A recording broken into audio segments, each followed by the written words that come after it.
Et bonjour, une petite vidéo aujourd'hui avec une reprise au top de scrap au mois de septembre. On se remet tout doucement dans le bain après l'été qui vient de passer et on a des belles nouveautés chez Asa et en particulier la maxi plaque à tamponner qui est ici et que j'avais envie de vous présenter assez rapidement dans une vidéo. Je pense que je referai une vidéo pour vous faire des démos. Là, c'est vraiment juste pour vous montrer, vous expliquer un petit peu le principe de cette plaque. Nous, on a eu l'occasion de le tester cet été et moi, je la trouve vraiment très chouette et on peut faire vraiment de belles choses avec. Donc, j'avais envie de vous en parler un petit peu. Donc, comme son nom l'indique, Maxi Plaque, elle est plus grande que les plaques à tamponner qu'on connaît. Elles ont un format pour pouvoir tamponner, enfin la feuille qui est à l'intérieur, c'est du A4. Donc ça permet de faire des tampons beaucoup plus grands et sur des surfaces beaucoup plus grandes aussi. Donc quand on travaille sur nos pages 30 par 30, nous par exemple, c'est vraiment l'idéal. Donc elle se présente de cette manière, comme la plaque à tamponner qu'on connaît, elle a ce système de clapet. Donc la différence, c'est que ce clapet, donc il s'ouvre comme une plaque à tamponner classique, mais il va pouvoir se déclipser. Donc vous voyez à ce niveau-là. Donc il faut bien, pour pouvoir le déclipser, être perpendiculaire en fait aux encoches. Si on est penché dans un sens ou dans l'autre, ça ne fonctionnera pas. Il faut vraiment être droite pour pouvoir l'enlever. L'avantage, c'est que on peut la manier beaucoup plus facilement. Si on a un tampon, voilà, on peut l'enlever, tamponner tranquillement et repositionner et tamponner. Ça va aussi avoir l'avantage de pouvoir faire des fois des tampons en décalage. Si on a sur une page un tampon qu'on a envie de faire sur plusieurs endroits en décalé, en fait, ça va nous permettre de pouvoir tamponner de façon décalée puisqu'elle va se clipser dans les encoches de façon à pouvoir voilà, se décaler et à chaque fois retamponner. Donc ça, c'est vraiment un plus par rapport à la plaque à tamponner classique. Elle s'utilise donc les plaques à tamponner, les petites, on avait un système d'aimant. Là, ça va être un système de feuilles adhésives en fait. Donc moi, je l'ai déjà positionné et je l'ai déjà utilisé d'ailleurs. Et un petit peu, j'ai déjà fait quelques tamponnages avec. Donc cette feuille, en fait, elle se positionne au départ. Et après, une fois qu'elle est en place, on n'y touche plus trop. On peut, hein, décoller, recoller, c'est repositionnable à l'infini. Après, le but, c'est d'essayer de la positionner et de plus trop y toucher. Bien garder la petite feuille de protection pour que quand on a fini, on la repositionne dessus. Et ça évite que les petites particules viennent se coller sur notre feuille adhésive. Ça reste propre et c'est parfait. Donc cette feuille adhésive, ça va être le même principe que les aimants. Ça va être pour venir fixer en fait notre papier pour ne pas que ça bouge quand on tamponne. Voilà pour la plaque. Donc évidemment, cette petite plaque est agrémentée d'accessoires. Donc c'est là où elle va être vraiment aussi intéressante. Donc je vais commencer par les tampons. Je ferai de toute façon plusieurs vidéos parce que je vais pas pouvoir parler de tout sur cette vidéo. Elle serait trop longue. Il y a quand même pas mal de choses à dire. Donc en fait, cette plaque, elle va être pour être utilisée. Alors, on peut tamponner de façon classique un petit tampon comme l'utilisation d'une plaque classique. Le but, ça va être en fait de venir l'utiliser avec des tampons en format A4 ou alors pas forcément en format A4 mais des tampons qui vont nous permettre de faire des frises qui vont être longues et qui ne passeraient pas sur notre petite plaque à tamponner. Alors excusez-moi pour le bruit, je ne l'ai pas déballé avant. Je veux quand même vous montrer ce tampon qui est sorti avec la collection Céleste, que je trouve d'ailleurs magnifique. Et voilà, qui est en format A4. Donc je vais vous montrer juste comme ça rapidement pour vous montrer un petit peu le principe. Donc je peux, voilà, enlever mon couvercle, je prends mon tampon. Donc, bon, moi je l'ai déjà utilisé, hein. Il a été nettoyé, mais l'encre a un peu marqué. Voilà, donc je prends mon tampon. Donc la plaque, le plateau, il est composé d'un côté qui est un petit peu rugueux et d'un côté complètement lisse. Donc bien évidemment, le tampon, on va le mettre du côté complètement lisse pour qu'il adhère bien à la plaque. On le positionne.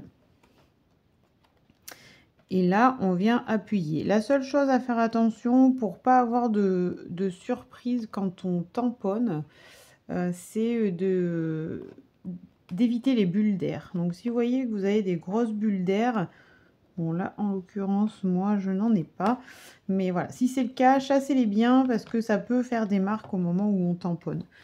Voilà, donc là mon tampon est en place, j'ai déclipsé ma plaque, je viens mettre mon encre, je reclipse et je viens tamponner sur ma page. Le petit accessoire en plus qu'on a également, c'est ce petit outil qui va nous permettre en fait d'appuyer de façon homogène sur notre tampon pour que il imprime de la même manière partout. Voilà, donc ça c'est aussi un petit plus, c'est vraiment bien. Voilà pour le tamponnage.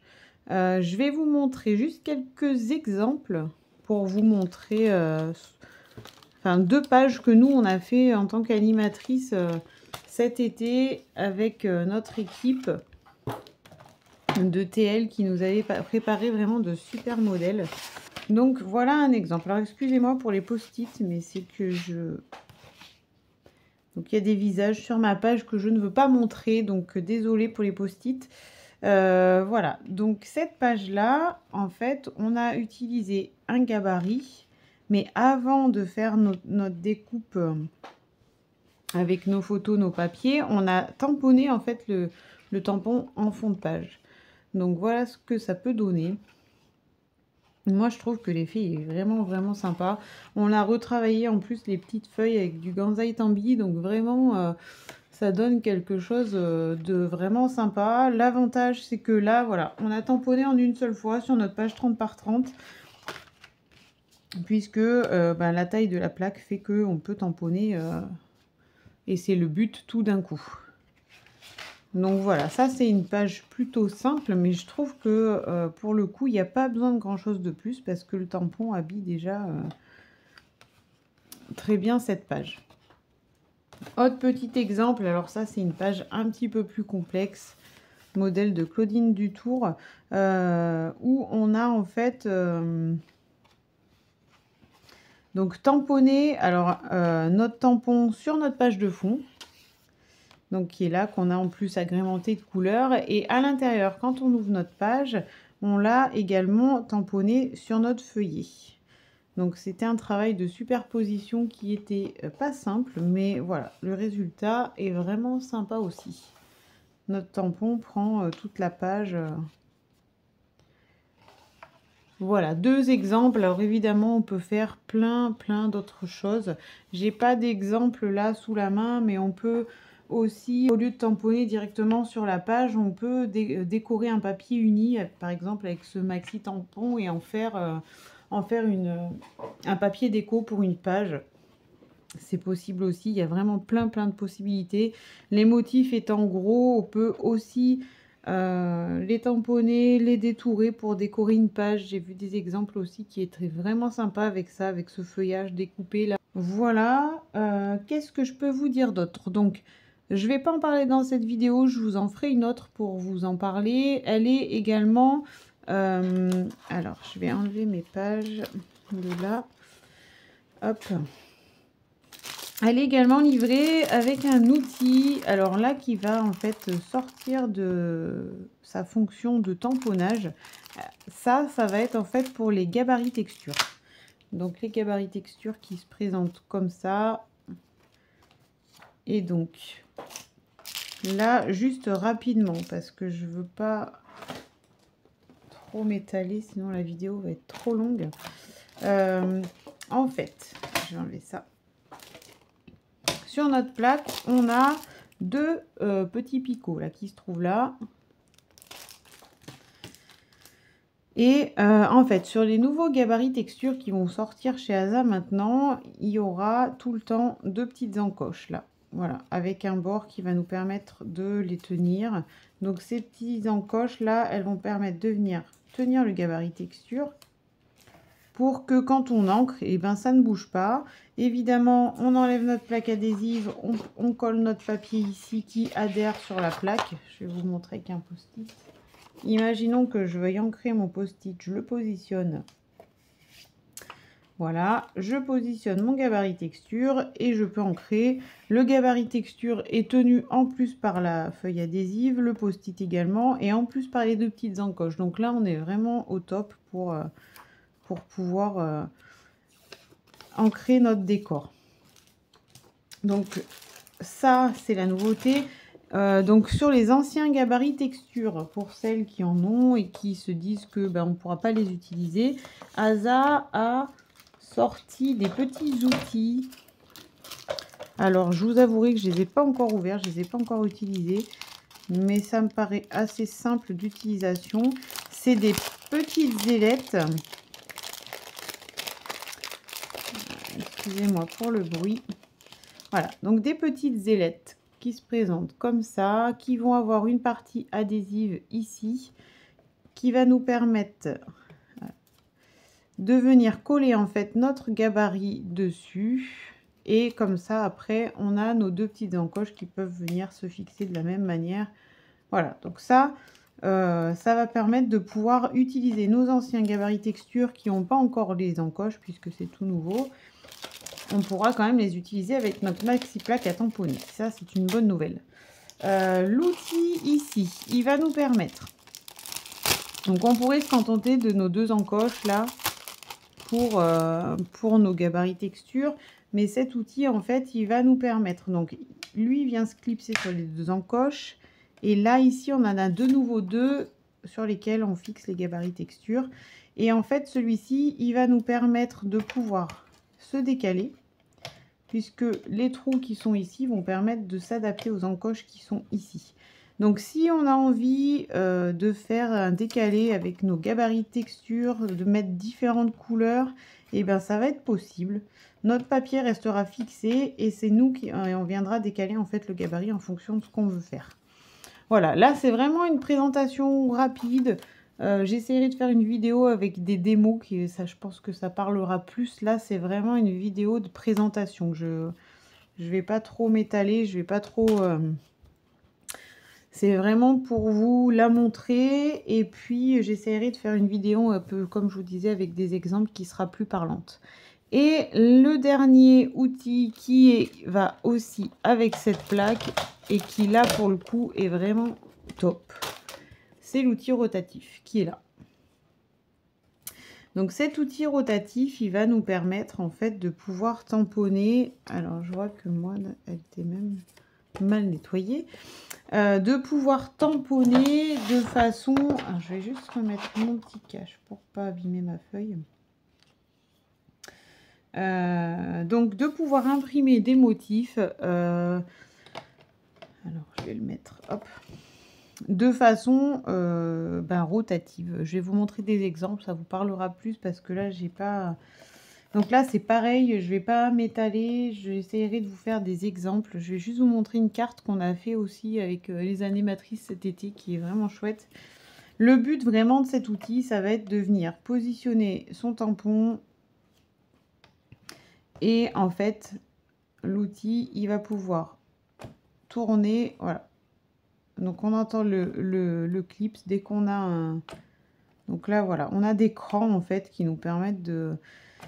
Voilà, donc ça nous fait décaler à chaque fois d'un petit peu, et ça va nous permettre en fait de pouvoir tamponner de façon rotative. Donc là par exemple, sur cette carte là qu'on a fait cet été, on l'a utilisé. On a en fait notre tampon. Qu'on a imprimé une première fois. Donc là, c'est vraiment... Je vous montre pour essayer de vous expliquer un petit peu. Je sais pas si je suis très claire, c'est pas forcément évident à expliquer. Donc là, on tamponne une fois notre tampon. Et une fois qu'on l'a tamponné, on va venir, hop, bouger notre cercle, retamponner jusqu'à ce qu'on obtienne l'effet qu'on veut. Et donc là, en l'occurrence, sur cette carte, on l'a tamponné 4 fois. Donc 4 fois le grand et 4 fois le petit motif pour que ça fasse un effet de demi-cercle. Donc voilà ce que ça peut donner. C'est plus facile avec des exemples parce que c'est pas évident à expliquer. Mais voilà, cet outil va vraiment nous permettre de faire des choses vraiment sympas. Pour le coup, avec un tamponnage en cercle. Voilà. Chose que j'ai pas expliqué au début, quand on positionne notre feuille au départ sur la plaque, l'idéal c'est d'essayer, donc là vous voyez moi ma feuille elle est pas tout à fait calée sur les bords en fait de ma plaque parce que j'ai calé en fait ma croix avec la croix que j'ai sur mon outil rotatif. On a une croix en pointillé là sur l'outil rotatif. J'ai fait en sorte que le centre de mon outil rotatif soit vraiment au niveau de la croix. Comme ça, quand on va tamponner, ça va nous permettre d'avoir des repères, de savoir exactement où est-ce qu'on va le mettre pour qu'après, ça nous fasse vraiment l'effet rond là où on veut. L'idéal, en fait, c'est quand vous installez votre feuille, de positionner une règle en dessous qui fait la continuité. J'ai pas ma règle sous la main, mais de poser sa règle en dessous en suivant le pointillé et de se faire une petite marque là sur la plaque, alors soit avec un marqueur ou autre chose, quelque chose qui puisse rester, donc se faire une marque là, et comme ça après on peut positionner notre feuille comme il faut. Et une fois qu'elle est en place, et ben on n'y touche plus, comme ça on est tranquille. Voilà, ça c'est un détail pratique, mais c'est vrai que ça peut être pratique quand on l'utilise pour avoir des repères précis. Voilà, bon, je crois avoir... Alors, j'ai pas tout dit parce que il y a beaucoup de choses à dire. J'avais vraiment juste envie là de vous faire une vidéo pour vous la faire découvrir. Moi, je l'ai testé et je l'ai adopté. J'aime vraiment beaucoup. Voilà, il y a des outils des fois qu'on n'utilise pas beaucoup. Mais c'est vrai que là, voilà, j'ai trouvé qu'on pouvait faire vraiment de belles choses. L'outil rotatif, il est vraiment bien.